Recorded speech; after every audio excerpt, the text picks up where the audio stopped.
Hi everybody, welcome to my homestead and welcome to my channel. My name is Jared. I got an email from Andrew Wilson, subject line Pocatello Temple and Aurora. Jared, we saw Aurora in Pocatello, Idaho last night. It was beautiful and inspiring. My sister-in-law shared a picture that her friend posted of the Aurora behind the Pocatello, Idaho temple. I'll attach it here. I'll post a few I took from home too. Thank you. And here's the picture. That is pretty amazing. Now, I'm recording this on Saturday night. Earlier today, I asked if anybody has pictures like this, where you have the Aurora with like a temple or some church site in the foreground. If you don't mind, send it to me. I'd like to collect these, maybe put them on Facebook so that we can remember this. And it's just kind of incredible. You know, I think that something important happened. And we're going to be talking about essentially the Aurora, the Kirtland temple, and the Nauvoo temple, because I realized that there's this really interesting parallel between the Kirtland temple and the Jews, and then the Nauvoo temple and scattered Israel right now, the other part of the house of Israel. You have the one side, the Jews, you have the other side, the lost tribes that have been scattered throughout the world. So I'm going to show you what I mean in just a minute. Before I do, you may remember that one of my subscribers, Lori Hast, was affected by the tornadoes. So you had that first day, April 25th, where it started with that tornado in Utah. Watch my last video that I did about it. It's kind of incredible. There was a CNN article talking about the fact that it started in Utah. But the next day, on April 26th, Lori and Jim's house got destroyed, and they're in need of some help. So they have this GoFundMe. I'm going to put a link for it in the description box below. Let me just read this really quick. Hi, everyone. We are Jim and Lori Hass in our home in Minden, Iowa, which, by the way, isn't too far from Council Bluffs, which was hit by the catastrophic tornado on April 26, 2024, that destroyed half of our town and businesses. In the aftermath of the destruction, we found that our home is unlivable. Shattered glass, windows, and insulation blown all through the home with no roof, cracks that indicate structural damage. We have lost most of all the main floor items in our one-story home. With support of family and friends, we are determined to rebuild and continue to live in the community we have grown to love. I, Lori, am in a wheelchair full-time due to a form of cerebellar ataxia. Hope I'm pronouncing that right. And get around in a wheelchair van. We no longer have our van as of 2 days ago due to severe problems with mechanics. We are currently trying to trade it off for a different one. We are reaching out to you in a time of great need. Your generous donation will help us replace our wheelchair van, rebuild our home, and replace important items lost. Every donation, no matter the amount, will make a huge difference to our family heart. Thank you for any help you can offer. With much gratitude, Jim and Lori. So first, prayers for them, please. If you could spare a prayer, maybe pause the video, say a prayer for them. And then if you can donate to help them get back up on their feet, get a new van, and then replace those items that were lost and more, please do so. I'll put a link for this in the description box below.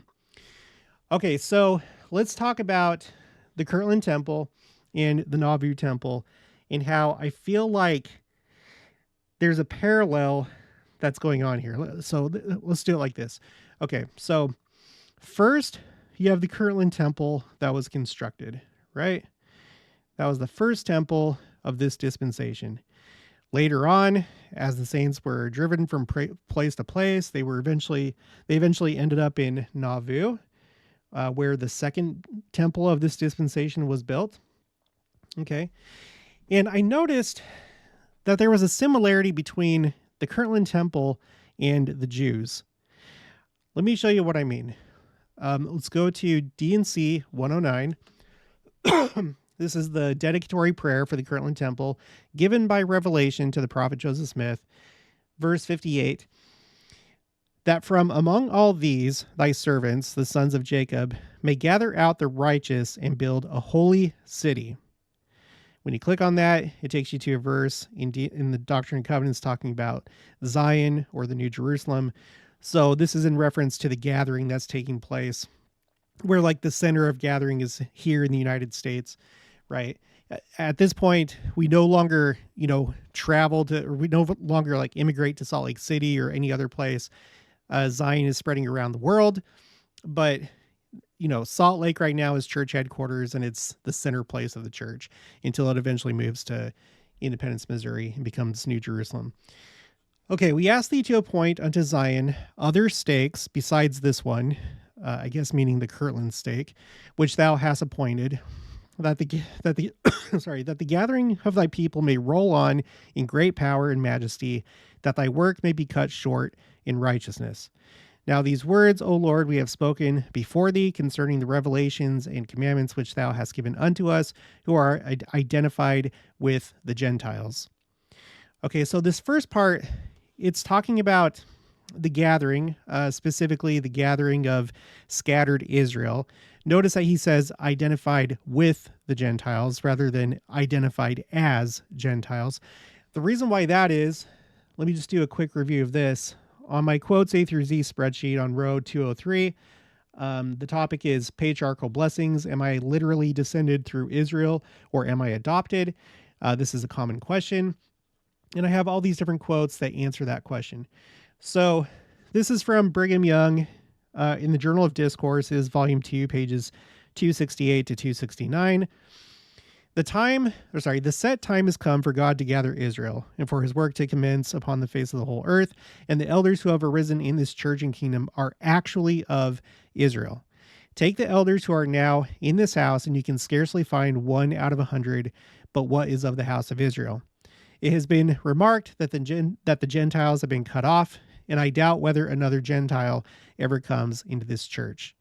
He goes on to talk about how if you are a Gentile, when you become baptized, your blood is actually changed and you literally become the seed of Abraham, and so on and so forth. But you can read this yourself whenever you want to. The link for my spreadsheets is in the description box below. I'm going to skip this one.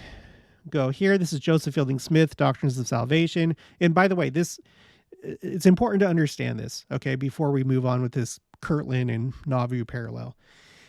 Okay, Joseph Fielding Smith, Doctrines of Salvation, Volume 3, page 600, Process of Adoption into House of Israel. Is it necessary that we be of the house of Israel in order to accept the gospel and all the blessings pertaining to it? If so, how do we become of the house of Israel? By adoption or by direct lineage? Every person who embraces the gospel becomes of the house of Israel. In other words, they become members of the chosen lineage, or Abraham's children through Isaac and Jacob, unto whom the promises were made. The great majority of those who become members of the church are literal descendants of Abraham through Ephraim, son of Joseph. Those who are not literal descendants of Abraham in Israel must become such. And when they are baptized and confirmed, they are grafted into the tree and are entitled to all the rights and privileges as heirs. Okay, and the last one I'm going to read is from Bruce R. McConkie, Mormon Doctrine, page 558. Nearly every member of the church is a literal descendant of Jacob, who gave patriarchal blessings to his 12 sons, predicting what would happen to them in their posterity after them. Okay, so that's important to realize. A lot of times when we talk about Gentiles, that does refer to most of the church in the sense that you have lost your identity. Okay, you probably do, almost certainly do, have a literal part of you that's descended from Israel, but the northern kingdom was captured by the Assyrians and spread throughout the entire world and scattered and just completely lost. And even though you have that blood in you, you've become lost. You lost your identity. In fact, I was meaning to read this right here. This is from 2019. The October 2019 General Conference, found through Power of the Book of Mormon by Elder Reuben V. Aliad of the 70. Excuse me. This is on my spreadsheet called Quotes, 10 Lost Tribes. And in footnote 2, he says, in its broadest sense, the scriptures account for prophecies that speak of the gathering of the lost tribes of Israel. Even though they are lost, they are not lost to him. Also, it is interesting to note, they don't realize that they are lost until the time they are found, especially when they receive their patriarchal blessing. Okay.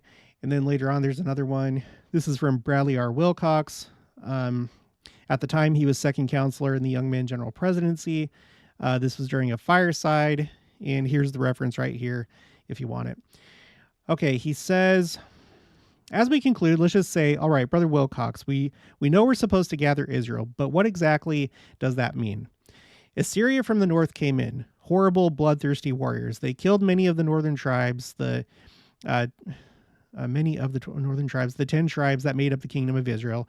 And those they didn't kill, they dragged away and they separated them, because if they kept them together, they would have rebelled, but they separated them. And so within a few generations, they forgot who they were. They were spread through all the northern countries, but they forgot who they were. So they're probably not lost wandering around some polar ice cap in Old Testament clothing. They're lost because their posterity don't know who they are. So basically, they've become Gentiles in a sense, but in the literal sense, when you're talking about the blood of Israel, it is in them. Okay, so going back to this, so these first verses talk about the gathering of scattered Israel, the 10 tribes, you could say. Okay, continuing. But thou knowest that thou hast a great love for the children of Jacob, who have been scattered upon the mountains for a long time in a cloudy and dark day. We therefore ask thee to have mercy upon the children of Jacob, that Jerusalem. So now we're talking, before we were talking about Zion or New Jerusalem. Now we're talking about Old Jerusalem, that Jerusalem from this hour may begin to be redeemed, that the yoke of bondage may begin to be broken off the house of David, and the children of Judah may begin to return to their lands, which thou didst give to Abraham their father, and cause that the remnants of Jacob, who have been cursed and smitten because of their transgression, be converted from their wild and savage condition to the fullness of the everlasting gospel, that they may lay down their weapons of bloodshed and cease their rebellions, and that all the scattered remnants of Israel. So now it's like bringing it all together, Jews and scattered Israel. And may all the scattered remnants of Israel who have been driven to the ends of the earth come to a knowledge of the truth, believe in the Messiah, and be redeemed from oppression, and rejoice before thee. Okay, so we have the Kirtland Temple. The Kirtland Temple was built first. Afterwards, you have the Nauvoo Temple that was constructed. Now, I see a parallel between the Kirtland Temple and the Jews. Okay, so what happened? You had the Jews, like, let's go back to the dispensation of the meridian of time when Christ came. The gospel first went to the Jews, right? And many of them did, or there's a number, I don't know how many, but there was a substantial part of them that did accept Christ when he came, right? And then others that didn't. And we all know that over time they fell into apostasy. With the Kirtland Temple, it was operating for a short while, just like how in the dispensation of the meridian of time, the gospel it was received by many, and it lasted for a while, but then they fell into apostasy. The Kirtland Temple, it operated for a while, but then the saints had to leave, and the Kirtland Temple went into the hands of other people. And it remained that way for a long time, all the way until March 5th of 2024. And the Jews, as you know, after they received the gospel, it only lasted for a little while, and then they fell into apostasy for a long time, right? And so now the Kirtland Temple is back in our hands, and we're approaching that day when the Jews are going to come back into the fold when Christ comes. So you have the Kirtland Temple, and the building itself was not like destroyed, right? Here you have the building. I'm just going to do kind of like, that's terrible. Whatever. It's like something like this. So you have the building, and the building remained intact all this time. It's just that it fell into the hands of other people. Okay. But it's still there. Just like the Jews, as a people, they can still be identified today. Most of them did not lose their lineage. More or less, the Jews know who they are. Just like the Kirtland Temple, there's no question about, where was it? It wasn't lost. So you get the idea. Now with the Nauvoo Temple, so remember, the Kirtland was built first, and the gospel went to the Jews first. After that, it went to the Gentiles. So Nauvoo temple built second, and then the Gentiles, or which would include, of course, scattered Israel. I'm going to put SI for scattered Israel because they would correspond with the Nauvoo temple. So the Nauvoo temple was built. Oh, man, I'm doing so good with this. The Nauvoo temple was built, but it did not continue. It lasted for a short while, just like how scattered Israel, they received the gospel after the Jews, and they continued for a little while, just like the Jews. But afterwards, they were lost and they fell into apostasy, right? They fell into apostasy, and they remained in this just like lost state. The Jews, no, but scattered Israel, yes. So basically you have this like murky time where everyone's lost. The Nauvoo temple is destroyed and it's not even there. And then what happens is the Nauvoo temple was the first one to be reconstructed. Okay. This was under Gordon B. Hinckley. The Nauvoo temple was reconstructed anew. And then, so that's just like how the gospel, now in the last dispensation, the gospel first goes to scattered Israel or the Gentiles. And then after that, it's going to go to the Jews. And it just so happens that after the Nauvoo temple was constructed and then we had it in the church as an operating temple, it just so happens that after that, after a time, after something like 20 years has gone by, now the Kirtland temple, which is still standing, it's just that it was in the hands of other people, is now back in the church. Just like how the Jews, at the time that Christ comes, they're going to recognize him. The ones that remain are going to recognize him and then accept him. So this is the parallel. I think that it's really interesting. In a previous video, I can't remember, it may have been like 2 videos ago, we were talking about how the Nauvoo temple, it's like Joseph's temple, and the Salt Lake temple is Brigham Young's temple. Well, what's kind of interesting is you have Joseph Smith. Like, you can figure in Joseph Smith. So let's do JS right here for Joseph Smith. And let's compare him to Christ, like him being a stand-in or a metaphor for Christ.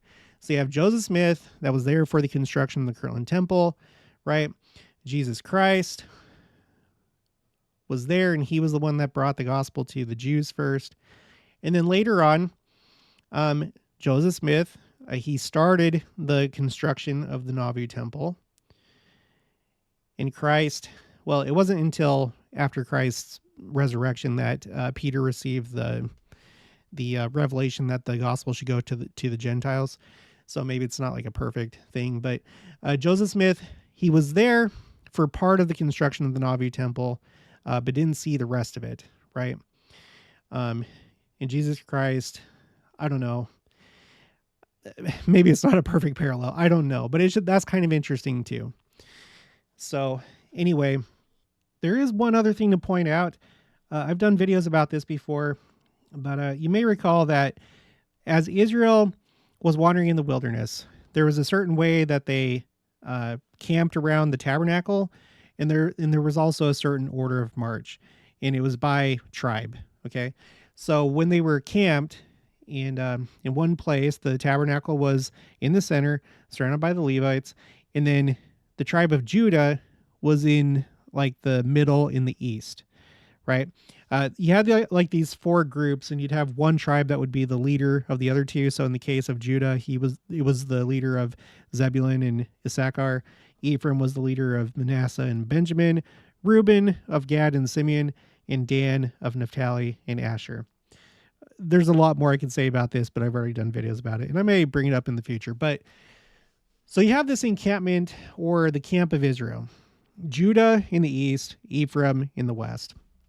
And when you look at the United States, what's interesting is you have most Jews are basically right here in the east, especially around New York City, New Jersey, New England, right?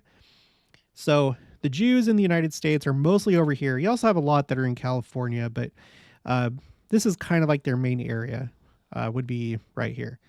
And then for the church, for scattered Israel, well, we're based out of Utah, right here. Now, what's kind of interesting when we're talking about the Kirtland Temple and the Nauvoo Temple is, well, the Kirtland Temple is in the east and the Nauvoo Temple is in the west. The Kirtland Temple faces east, the Nauvoo Temple faces west. And we recently talked about this in a video where we made note that the Nauvoo Temple faces west toward Salt Lake City, where church headquarters is currently located, and the Salt Lake Temple faces east. Most temples face east, but you have this curious thing with the Nauvoo Temple where it faces west. And maybe that's why. It's because church headquarters isn't always going to be there. It's meant to come over here at some point in the future, and New Jerusalem will be built up, and that's going to be church headquarters in Jackson County in the middle. So even that matches up. So I just see this parallel. So with that in mind, and we see what's going on with the Kirtland Temple, how it recently just had this eclipse. You know, as far as like the history of the Kirtland Temple goes, as far as like heavenly signs go, this is probably the biggest one that it's seen. I'm not sure. There was one other time that there was an eclipse over the Kirtland Temple. I actually have a spreadsheet for that. Let me go to, I think it's under signs, eclipses. Is it eclipses 1? Yeah. So it's been a while since we've looked at this, but using timeanddate.com, I checked all these different locations. This includes the 7 headquarters of the church, which includes Kirtland, of course, and other significant sites like Adam-on-Diamond, St. George, New York City, Rome, Jerusalem. So for Kirtland, oh no, it wasn't part of that one right there. So this is from the year 1900 until where is it? Sorry. Until the year 2199. So the Kirtland Temple, the year that President Benson passed away, in fact, it was in the same month. He passed away, I think, on the 30th of May of 1994. So there was an annular solar eclipse. So there's a path of annularity, but it's not anything like it when it's a total solar eclipse. But then you have the one that just took place on April 8th of this year. And then after that, there will be a couple more annular solar eclipses with paths of annularity. So, okay, so we had this total solar eclipse. That's very, very rare for the Kirtland Temple. And then a month later, we have, you have the aurora. I'll just do it like this. I don't know. You have the aurora. And this is an uncommon thing that's taking place. You know, we've gone through this extreme geomagnetic storm, a G5, and the aurora can be seen very, very far to the south. I've seen reports on X that they saw it in southern Florida. I saw other ones that where I think as far south as like Mexico and possibly beyond. It was like visible really far south. But the thing is that you have the Kirtland Temple come back to the church. A month later, the total solar eclipse, and then a month after that, this very unusual aurora event that's taking place. And so, and with the Kirtland Temple, it seems to be this last eclipse seems to be the final eclipse in this series of eclipses of 2017, 2023 with the Utah eclipse. It was an annular solar eclipse. This one went over New Jerusalem, right? And this even kind of fits the pattern. If you think about it, it does. So we were just talking about the gathering of Israel to New Jerusalem or church headquarters being the center place. So you first have this eclipse in 2017, and we'll have that correspond to the Nauvoo Temple and this whole metaphor that we're doing, this parallel. And then you have the Utah eclipse That's the one where the path of, so, okay. So go back, Jared. 2017, that eclipse went over, the path of totality went over New Jerusalem, right? And I'll just put that, New Jerusalem. Then you have the Utah eclipse, went through the state, went through the one path that it would have to take to miss all the temples, except for one, the Monticello, Utah temple that was in operation at the time. And then you have this eclipse, the final one. So first, the New Jerusalem eclipse, and then last, you have the Kirtland temple eclipse, where the Kirtland temple would correspond to the Jews, because in the dedicatory prayer for the Kirtland temple, that initiated the gathering of the Jews. Does that make sense? Hopefully that makes sense. If you need to, go back and rewind it. I do the best that I can, but I'm not perfect. So 2024. So if you look at the big picture here, it makes me wonder if symbolically this dispensation is basically coming to an end, because kind of the capstone event is when Christ comes to the Jews. I have a spreadsheet, or I have a playlist called Times of the Gentiles, because there's a lot of confusion about the times of the Gentiles and when that ends and when the gospel is going to go to the Jews. I have a whole playlist to explain all of that very clearly and very methodically. So I would encourage you to go look at that. The gospel is not going to go to them like they're beginning to believe. I think that's what some people misunderstand. They're beginning to believe right now. And I can actually show you that. So in one way, one way that they're beginning to believe is this. Let's go to I've shown this a million times. I'll do it again.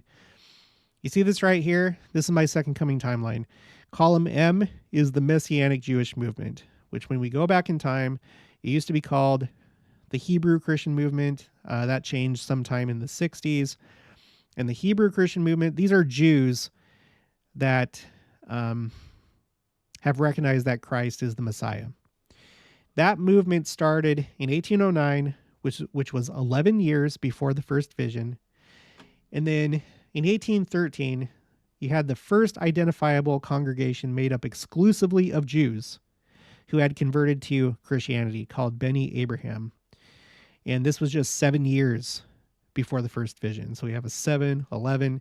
So the Jews are beginning to believe in an actual organized movement. Additionally, I have this anonymous poll, which tribe of Israel are you from, based on your patriarchal blessing. I'll put the link for this in the description box below in case you're interested in participating. And I've received the responses, and this is what it looks like. 88.2% is Ephraim, but we do have all the tribes. When you break it down by tribe, it goes Ephraim, Manasseh. Some people, for some reason, are, even though Ephraim and Manasseh are Joseph's sons and they are their own tribes, some people have not been sorted out in either Manasseh or Ephraim. So 23 people say just Joseph. And then after that, Benjamin, Judah, and Levi. Those three tribes are primarily what make up Jews today. You have the tribe of Levi. You have both the Kohanim, which are the sons of Aaron. They're part of the tribe of Levi. And then you have the Leviim, or the Levites. And then, of course, you have the Judah, which makes up probably the bulk of the Jewish population, but also Benjamin. Just do a search. There's some people that don't understand this, or they question this. Just do a search. Okay, this is a historical fact. Some people are not assigned or don't have their lineage declared through a tribe of Israel, and it's just through Abraham. So there's 7 of those. And by the way, this is out of 1,366 respondents. But then we have Dan, Asher, Gad, Reuben, Naphtali, Issachar, Simeon, which I've done some research on that, and it's believed that the tribe of Simeon was assimilated into Judah because their land was basically encompassed by Judah. So I think that you could include them as well when we're talking about Jews, what we typically think of as Jews today. And then we have Zebulun. Okay, So the Jews are beginning to believe, both in a general sense. Some of them are starting to believe that Jesus is the Christ, and you have the Messianic Jewish movement, and then you have some that have actually made their way into this church. So that's already happening, and then when Christ comes, that's when the next phase happens, where it goes primarily to the Jews. You know, the shift from the Gentiles to primarily the Jews. Okay, well, that's going to be it for this one. If you haven't already, please make sure to subscribe, like this video if you liked it, leave your thoughts and opinions down in the comments below. Also, make sure to share it, and I'll talk to you guys later.